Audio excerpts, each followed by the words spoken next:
अस्सलाम वालेकुम नाज़रीन, मैं हूं लंदन से अमजद चौधरी। नाज़रीन, आप समझ रहे होंगे कि ईरान और इजराइल की जो वॉर थी उसका अख्ताम हो गया और चीज़ें जो हैं वो नॉर्मलाइज हो गई हैं। चीज़ें नॉर्मलाइज नहीं हुई, चीज़ें अब शुरू हुई हैं और ये चीज़ें जो शुरू हो रही हैं उसमें हम आपको कुछ ऐसी बातें अब बताएंगे कि जिससे इजराइल, जिसको पिछले कई दहाइयों से जो है वो नुकसान या वो डर नहीं पैदा हुआ जो अब पैदा हो गया, और उसकी चेंजिंग्स किस तरह आ रही हैं, पूरी दुनिया का जो रुझान था इजराइल की तरफ वो किस तरह बदल रहा है। इवन डोनाल्ड ट्रंप की तकरीर आपने सुन ली या उसकी बात सुन ली कि किस तरह डोनाल्ड ट्रंप ने उनको धमकाया और कहा कि अपने जहाज वापस लेके आओ। उसके ऊपर भी बताएंगे कि उसके बाद इजराइल के अंदर से किस तरह की ट्वीट्स आ रही हैं और डोनाल्ड ट्रंप को कैसे खतरात लाहक हो गए हैं। इससे पहले भी एक अमेरिकन सदर जो हैं उनकी जो मौत हुई थी उसके ऊपर मुसाद और जो ज़ायनिस है उसके ऊपर इल्ज़ाम लगता है। ये सारी चीज़ें हम आपको बताएंगे और साथ साथ इस वक्त जो गाजा के अंदर जिस तरह जुल्म और बर्बरियत जो है वो इजराइल कर रहा था, इसके ऊपर भी लोग जो हैं वो अब कहना शुरू हो गए हैं कि जनाब ये भी बंद होना चाहिए, क्योंकि जब तक यहाँ अमन नहीं होगा चीज़ें ठीक नहीं होंगी। और हमास ने वहाँ पर जो जुल्म कर रहे थे वहाँ के इजरायली फौजी, उनको 7 से 8 लोगों को जहन्नम वासिल किया है और वो भी उन्होंने बड़ी कार्रवाई ये हमास को मिली है, क्योंकि ये सारा कुछ हुआ ईरान की जो इस वक्त फतेह है, ईरान ने जो इस वक्त कामयाबी हासिल की है, गो कि ईरान का बहुत ज़्यादा नुकसान हुआ है। इसके अलावा हम आपको बताएंगे कि न्यूयॉर्क का जो मेयर का इलेक्शन है उसके अंदर कितनी बड़ी हार मिली है इस वक्त इजराइलियों को, वो भी हम आपसे बात करेंगे कि ये सारे मामलात हैं क्या। सबसे पहले हम बात कर लेते हैं कि जो हमास ने कार्रवाई की है जिसके अंदर इजराइल खुद मांग रहा है कि उनके 7 लोग जो हैं वो मारे गए हैं, जबकि बताया ये जा रहा है कि मरने वालों की तादाद ज्यादा है। ये एक बहुत बड़ी कामयाबी हमास को मिली है और एक बहुत बड़ा जख्म जो है वो गाजा पट्टी के अंदर जो है वो पहुंचा है जनाब इजराइल को। उसके साथ साथ आप देखें कि डोनाल्ड ट्रंप ने जो उस दिन गुफ्तगू की और जिस तरह गालम गलोच भी हुए और जिस तरह उन्होंने ऑर्डर दिया कि वापस लेके आओ अपने प्लान, खबरदार तुम लोग वहां गए अपने पायलट को वापस बनाओ, ये इजराइल के लिए जो है वो बहुत ही शॉकिंग जो है एक मैसेज था। और पहली दफा उनको लगा कि जिन पे वो डिपेंड कर रहे थे, वो कहते हैं जिन पे तकिया था वही पत्ते हवा देने लगे, तो उनके साथ जो ये हालत हुई है उसके बाद इजराइल के अंदर जो वहाँ के अखबारात क्या लिख रहे हैं और उसके साथ साथ जो है वो वहाँ का जो सोशल मीडिया है, वहाँ के जो लोग हैं जो इस वक्त ज़ायनिस्ट को सपोर्ट करते हैं और पूरी दुनिया में कत्ल गारत को अच्छा समझते हैं, उनकी कैसे चीखें निकल रही हैं और वो डोनाल्ड ट्रंप को जो है वो मारने की बात कर रहे हैं, न्यूयॉर्क के ऊपर या अमेरिका के ऊपर बम गिराने की बात कर रहे हैं और इस तरह की जो है वो अब ट्वीट्स करना शुरू हो गए हैं और वो इस वक्त अमेरिका और डोनाल्ड ट्रंप को अपना दुश्मन जान रहे हैं। आपको याद होगा कि जॉन कैनेडी जो थे उनको भी इसी तरह गोली मार के हलाक कर दिया गया था और उनका भी कसूर जो था वो यही था कि जब इजराइल एटमी पावर बन रहा था छुप के, तो उन्होंने इसके ऊपर इतराज किया था और साथ उन्होंने ये भी कह दिया था कि जो फलस्तीन के अंदर ये कब्जा किया हुआ है इन्होंने, ये इनका घर है ही नहीं। और जबकि इजराइल ये कहता था कि ये नो मैन लैंड थी, ये तो यहाँ पे तो कोई रहता ही नहीं था। तो उसके बाद फिर जॉन कैनेडी की मौत हो जाती है एक गोली लगने से, और जिसका आज तक जो है वो खुलासा यही किया जाता है कि उसमें मुसाद और इजराइल के लोग जो है वो शामिल थे। इसके अलावा आपको पता है कि 9 मई को लेकर भी इसी तरह की मुबैना खबरें चलती रहती हैं कि वहां पे भी मुसाद का कुछ ना कुछ मुबैना तौर पर लेना देना था। तो इस वक्त हो ये रहा है कि आप फ्रांस से शुरू हो जाएं। फ्रांस के जो प्रेसिडेंट हैं उन्होंने भी इस बात पर जोर डाला है कि अब गाजा के अंदर और फलस्तीन के अंदर भी अमन हो जाना चाहिए, वहाँ पे भी जंग बंदी होनी चाहिए।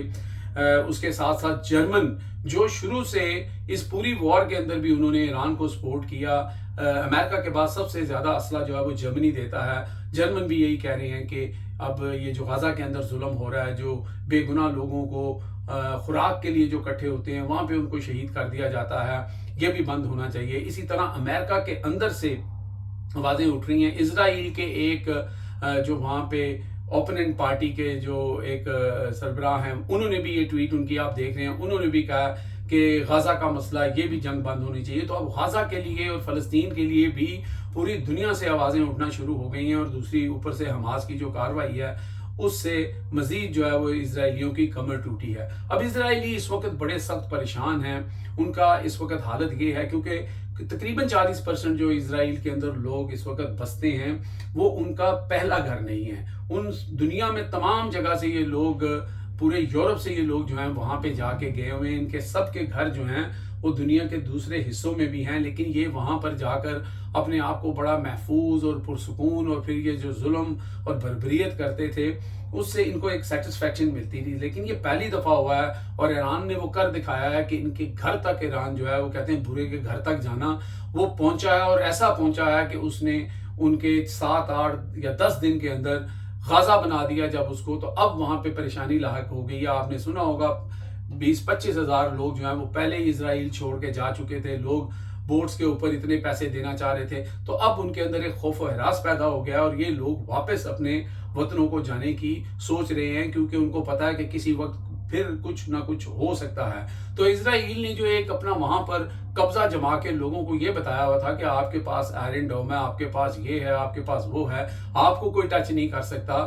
ان کے ساتھ جو ہوا ہے اب ان کے اندر خوف جو ہے اس نے گھر کر لیا ہے. اور بہت جلد آپ دیکھیں گے کہ اسرائیل کی جو بنیاد، جو کہ کسی نیچرل کنٹری کی بنیاد نہیں ہے، وہ ایران کی طرح کوئی نیچرل کنٹری نہیں ہے. تو اب اسرائیل جو ہے وہ آہستہ آہستہ آپ کو وہاں پہ اسرائیلی بھاگتے ہوئے نظر آئیں گے، اور یہاں سے اسرائیل کی بربادی کا سفر شروع ہوگا. اور ان کو پہلی دفعہ یہ لگ رہا ہے کہ بھائی ہمارے انداتا امریکہ نے بھی ہم سے اگر ہاتھ اٹھا لیا. گو کہ امریکہ کے اندر بہت سٹرونگ لوبی ہے اسرائیل کی، وہاں کے سینیٹر جو ہیں، بلکہ ایک جو سینیٹر ہیں وہاں کی جو غالباً یہ ڈیموکریٹ ہیں یا ریپبلکن ہیں یا غالباً، انہوں نے بھی یہاں تک کہہ دیا ہے، وہ جو جان کینیڈی والی بات تھی کہ ہمارے پاس ایک بہت اچھا بہترین پریزیڈنٹ ہوتا تھا جس کو اس لیے مار دیا گیا کہ اس نے بھی اسرائیل میں جو بم بن رہا تھا یا اسرائیل کی جو جارحیت کی فلسطین کے اندر اس کے اوپر مخالفت کی تھی. تو اب اس طرح کی آوازیں سینیٹر کے جو ہیں وہ ٹویٹر ہینڈل سے بھی اٹھ رہی ہیں. تو یہ ایک ڈاؤن فال آپ کہہ سکتے ہیں کہ اسرائیل کی جو انہوں نے ایک اپنی کنگڈم بنا رکھی تھی اور انٹچیبل ہو گئے تھے، یہ ان کے اب ڈاؤن فال کا ٹائم شروع ہوتا جاتا ہے. اب ان چیزوں کو ہم آپ کو ثبوت دیتے ہیں کہ ہوا کیسے چینج ہو رہی ہے. نیو یارک کے اندر جو میئر کے الیکشن ہوتے ہیں وہ ریپبلکن کے 2 جو لوگ ہوتے ہیں ان کے درمیان الیکشن ہوتا ہے. اس کے بعد جو ڈیموکریٹ ہوتے ہیں ان کے درمیان الیکشن ہوتا ہے، اس کو پرائمری الیکشن کہتے ہیں. اس کے اندر پھر جو کینڈیڈیٹ ہے وہ چوز ہوتا ہے. تو ڈیموکریٹ کے جن 2 لوگوں کے درمیان مقابلہ تھا اس میں ایک زہران ممدانی جو ہیں، جن کا بیک گراؤنڈ جو ہے وہ انڈین گجرات سے ہے، وہ جیتے ہیں. اچھا، ان کی جیت سے اسرائیل کا کیا تعلق ہے؟ کیونکہ جو دوسرے جو ان کے مخالف جو کینڈیڈیٹ تھا اینڈریو، وہ ہارا ہے، اور وہ اسرائیل کی طرف سے، یا اس کو پوری اسرائیلیوں کی سپورٹ موجود تھی. اس کے اوپر اسرائیلی اخبار جو ہیں وہ بڑے چیخ رہے ہیں کہ یہ کیا ہو گیا، کہ کیسے ڈیموکریٹ کے اندر سے ایک ایسا بندہ جیت گیا ہے. کیونکہ جو ممدانی ہے اس نے اپنے اس الیکشن کمپین کے دوران کہا ہے کہ جو نیتن یاہو نے کرائم کیے ہیں، جو وار کرائم کیے ہیں، وہ جو اس کے خلاف اس وقت انٹرنیشنل کورٹ کے اندر مقدمہ ہے، جب بھی وہ یہاں پہ آئے گا اگر نیو یارک میں میری جیت کے بعد، تو میں اس کو گرفتار کرواؤں گا. تو یہ بہت بڑا ایک سٹیٹمنٹ تھا، جس کے بعد جو وہاں کے جو ہیں یا جو اسرائیلی ہیں وہ نہیں چاہتے تھے کہ جناب زہران ممدانی جو ہے وہ جیتے، لیکن وہ جیت گیا. اور یہاں سے آپ دیکھ سکتے ہیں کہ ہوا کس طرح تبدیل ہو گئی ہے. تو جیسے میں آپ کو کہہ رہا ہوں کہ یہ جو جنگ ہے، یہ اس کو آپ یہ مت سمجھیں کہ یہ 13 دن کی جنگ یا 12 دن کی جو جنگ ہوئی ہے. جس طرح آپ دیکھتے ہیں کہ ایرانی اس وقت جو ہیں وہ جشن منا رہے ہیں، اور آپ یہ بھی دیکھیں کہ اس وقت اسرائیل کے اخبار یہاں تک بھی لکھ رہے ہیں کہ جناب جو ڈونلڈ ٹرمپ نے حملہ کروایا تھا وہ گونگلوں سے مٹی جھاڑنے کے برابر تھا. ان کا اتنا نقصان نہیں ہوا. ان کا جو فردوں کا جو ان کا نیوکلیئر سائٹ تھی اس کے کچھ ڈیمیجز ہوئے ہیں. اور اس کو امریکہ کے اندر بھی بہت ساری جو چیزیں وہ رپورٹ کر رہی ہیں کہ وہاں پہ اتنا نقصان نہیں ہوا جتنا کلیم کیا گیا. اور اس کے بعد ایران نے جو ہے وہ بھی دیکھ رہے ہیں آپ، کہ ایران نے اعلان کر دیا کہ بھائی ہم تو اپنا جوہری پروگرام جو ہے وہ بالکل جاری رکھیں گے. وہ 5-6 مہینے 8 महीने पीछे ज़रूर गया है, लेकिन वो जो इरादा था या जो इनका टारगेट था वो अचीव नहीं कर सका, ना इजराइल और ना अमेरिका। और अब इजराइल का नेतन्याहू जो है वो आके तकरीर कर रहा है कि हमने अपने गोल अचीव कर लिए, हमने जनाब जो हमें खतरा था इजराइली कौम को वो हमने मिटा दिया है। और उसी तकरीर के अंदर कह रहा है कि हम अगर दोबारा ईरान जो है वो शुरू करेगा तो हम फिर उस पर हमला करेंगे। उनको भी ये पता है कि वो पूरी तरह ख़त्म नहीं हुआ, जो वहाँ पे यूरेनियम था जो भी था वो पहले से वहाँ से मूव भी कर दिया था, कोई ताबकारी शुआएं वहाँ पर किसी को नहीं मिली देखने में। तो ये चीज़ें जो हैं ये अब इजराइल को बड़ी परेशान कर रही हैं और उनकी हालत इस वक्त बहुत ही गैर हो चुकी है और उनको पहली दफ़ा ये लग रहा है कि उनकी बर्बादी का टाइम शुरू हो जाता है। शायद अल्लाह ताला ने उन मासूम बेगुनाह बच्चों की जो गाज़ा के अंदर इन्होंने शहीद किए हैं उनकी आह लग गई है और उनकी दुआ अल्लाह ताला ने सुन ली है।